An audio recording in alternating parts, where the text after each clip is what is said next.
Naciones Unidas completa la campaña de vacunación contra la polio para los menores de 10 años en el enclave palestino, mientras el ejército de Israel ha matado a varios niños en nuevos ataques contra la ciudad de Gaza, Deir al-Balá y Han Yunis. En medio de la escalada bélica, Ucrania y Rusia intercambiaron 103 prisioneros de guerra de cada bando. Los Emiratos Árabes Unidos facilitaron nuevamente el acuerdo entre Kiev y Moscú, que sin embargo no tienen previstas negociaciones de paz. Miles de personas despiden a Rebecca Cheptegei en Uganda. La atleta fue asesinada por su pareja en Kenia después de haber competido en los Juegos Olímpicos de París. Buenas tardes y bienvenidos a las noticias de France 24 en español. Soy Rosa Pérez Masdeu y es para mí un gusto acompañarlos. Iniciamos las noticias en la Franja de Gaza porque este sábado, el mismo día en que la OMS ha dado por terminada la primera fase de la campaña de vacunación contra la polio, dirigida, recordemos, a proteger a los menores de 10 años de esta enfermedad en el enclave palestino, el ejército de Israel ha matado a varios niños en bombardeos contra la ciudad de Gaza, Deir al-Balá y Han Yunis.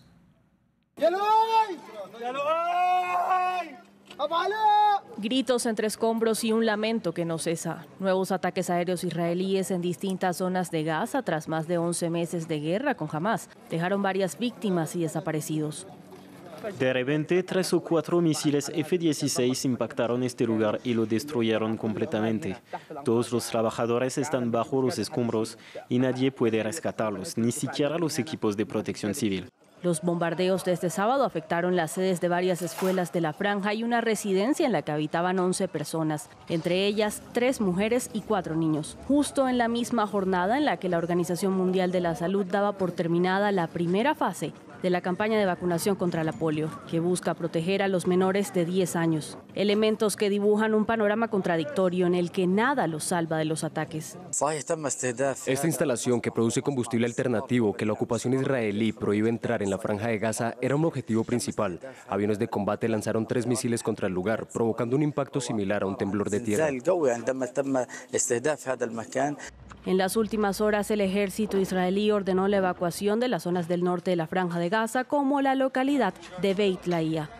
Mientras que el Ministerio de Exteriores de la Autoridad Nacional Palestina, que gobierna en puntos reducidos de la Cisjordania ocupada, advirtió sobre los intentos de Israel de aislar el norte del enclave. Todo en medio de un conflicto que ya suma más de 41.000 muertos y que sigue sin una tregua a la vista. Mientras tanto, en Israel, nuevamente este sábado, miles de personas salieron a las calles de Tel Aviv para exigir al gobierno que cese a su mandato y que garantice el regreso de los rehenes que siguen secuestrados por Hamás. Como decíamos, a las demandas de un acuerdo entre las partes se suman pedidos de renuncia al primer ministro Benjamin Netanyahu. Manifestantes citados por la agencia Reuters lo acusan de beneficiarse de la guerra para aferrarse al poder y le reprochan no tener ningún interés en recuperar a los cautivos con vida. Vamos a Turquía, donde miles de personas acudieron al funeral de Ayşenur Ezgeigi, asesinada por un soldado israelí de un disparo en la cabeza, mientras se manifestaba contra la colonización en Cisjordania ocupada. Entre los asistentes a la ceremonia se encontraban miembros del AKP, el partido del gobierno de Erdogan. Más detalles con William Gazo. Miles de personas para acompañar a Ayşenur Ezgeigi en su último viaje. Los funerales de la activista turco-estadounidense tuvieron lugar en la ciudad natal de su familia en el sudoeste de Turquía. Con el ataúd envuelto en la bandeja nacional y transportado por soldados, una ceremonia normalmente reservada a los militares caídos. Ella estaba allí para protestar contra la opresión, estaba allí para asistir a una manifestación pacífica, pero fue atrozmente asesinada por las fuerzas de ocupación. Es un acto de compasión y humanidad que ha sido objeto de martirio. La activista de 26 años murió tras recibir un disparo en la cabeza por parte de un soldado israelí el pasado 6 de septiembre, mientras protestaba contra los asentamientos ilegales israelíes en Cisjordania ocupada. Un asesinato que ha desatado la indignación del gobierno turco. Por su lado, el padre de la víctima criticó leve condena de parte de Estados Unidos, que es aliado de Israel. Si se comete una injusticia o un asesinato contra sus propios ciudadanos en el extranjero, Estados Unidos caerá como ellos, como un águila en su sello. Pero cuando se trata de Israel, elude la cuestión. Esta muerte también refuerza las tensiones entre Turquía e Israel. Desde hace una semana, el discurso del presidente turco se ha vuelto más agresivo. Llamó a la formación de una alianza islámica contra Israel y prometió que el asesinato de la activista no quedará impune. Ayer también pidió a la comunidad internacional que actuara contra la política de ocupación israelí.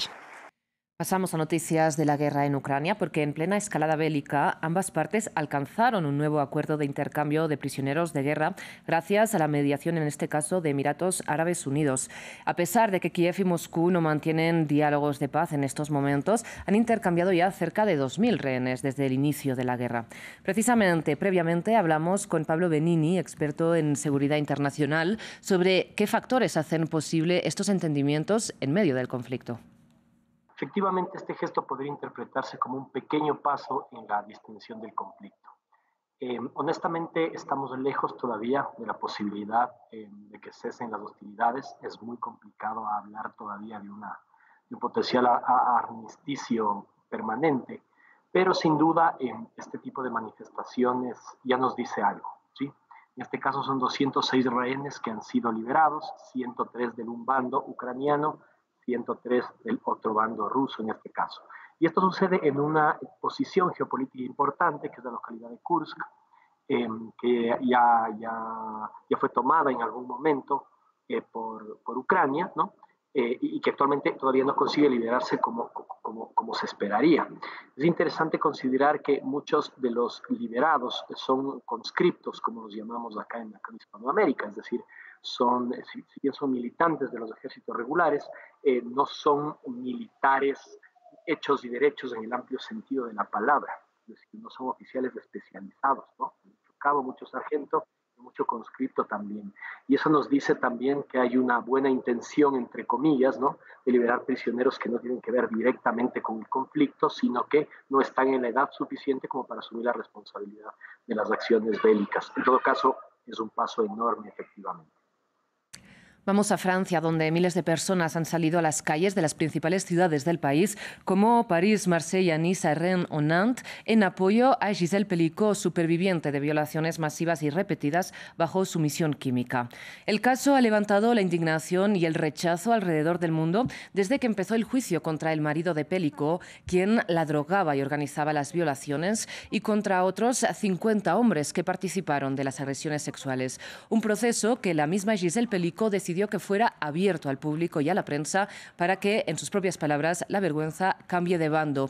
Un lema repetido este sábado en pancartas en toda Francia. Y la atleta Rebecca Cheptegei ha sido enterrada en Uganda. La deportista de 33 años fue asesinada por su expareja a principios de septiembre en Kenia, solo semanas después de haber competido en la maratón de los Juegos Olímpicos de París, por lo que el feminicidio ha conmovido alrededor del mundo. Cientos de personas desafiaron el frío de la mañana para rendir un último homenaje a Rebecca Cheptegei. La atleta ugandesa fue rociada con gasolina e incendiada por su expareja a principios de septiembre. Con quemaduras en más del 80% del cuerpo, murió 4 días después. La joven de 33 años acababa de participar en sus primeros Juegos Olímpicos. Su madre, destrozada por el dolor, está inconsolable.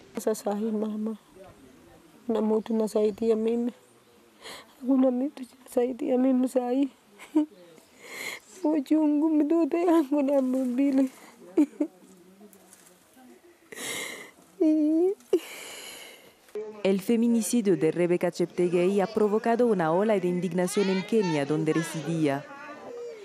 El país ya estaba de luto por los asesinatos de otras 2 atletas, Agnes Tirop y Damaris Mutua, también víctimas de feminicidio a manos de sus parejas.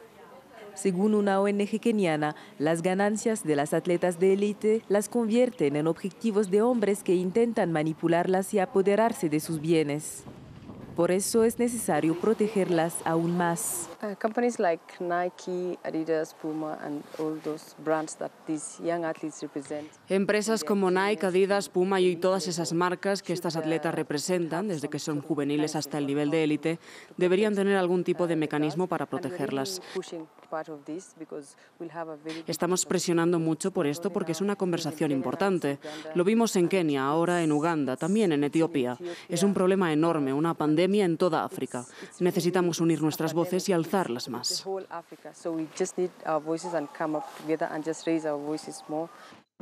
Un tercio de las mujeres entre 15 y 49 años son víctimas de violencia física en Kenia. Según la ONU, en 2022 se registraron 725 feminicidios en este país de 54 millones de habitantes. En la República Democrática del Congo, 37 personas fueron condenadas a pena de muerte por un tribunal militar de Kinshasa por intento de golpe de Estado. Los condenados, entre los que hay 3 estadounidenses, fueron detenidos por las Fuerzas Armadas congoleñas en mayo, acusados de planear una insurrección armada de la que han trascendido pocos detalles.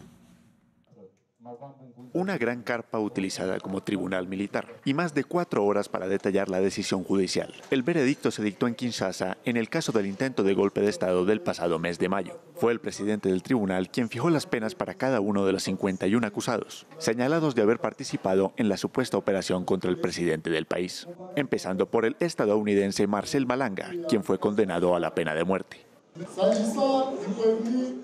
En el caso del acusado Marcel Malanga, pena de muerte por conspiración criminal, pena de muerte por terrorismo, pena de muerte por asalto. La misma suerte corrieron 37 acusados en total, incluyendo 2 americanos, un belga, un británico y un canadiense. Los demás acusados fueron absueltos. Los abogados de los acusados condenados a muerte se refirieron a la decisión como vergonzosa. El tribunal no ha tenido cuenta de nuestros argumentos. El tribunal no tuvo en cuenta nuestros argumentos, por lo que tenemos previsto recurrir a esta decisión, que consideramos muy dura y viciada por varios hechos que demuestran la mala fe del tribunal. Por el momento, el juicio que empezó en junio no ha arrojado hasta ahora ninguna luz sobre los motivos del intento de golpe de Estado ni sobre sus posibles patrocinadores. En la noche del 19 de mayo, un comando de asaltantes atacó el domicilio de un ministro en Kinshasa, antes de tomar el Palacio de la Nación, que alberga las oficinas estatales para declarar el fin del régimen del actual presidente jefe de Estado, Félix Tshisekedi. Los asaltantes fueron detenidos por las fuerzas de seguridad y su líder resultó muerto durante la operación. En el juicio, todos los acusados se declararon inocentes y culparon al líder fallecido de los acontecimientos. Cerramos en Venezuela porque esta tarde el ministro de Justicia, Diosdado Cabello, denunció un supuesto plan de la oposición venezolana para dar un golpe de Estado.